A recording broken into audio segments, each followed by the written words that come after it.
La nation d'Israël est une nation à part entière, évidemment, comme les autres nations de ce point de vue, mais c'est une nation spéciale en ce sens qu'elle a un rôle universel à jouer, et c'est dans des conditions souvent paradoxales au cours de l'histoire, pour faire, apporter la lumière de la présence divine dans le monde.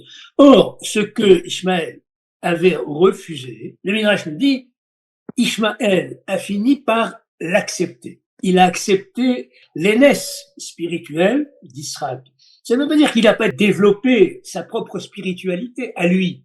C'est tout à fait possible. Mais en reconnaissant que le point de référence à laquelle il va articuler sa propre spiritualité, eh bien, c'est Yitzhak. Et ce que nous dit le Midrash ici, c'est ça. Dit Ishmaël.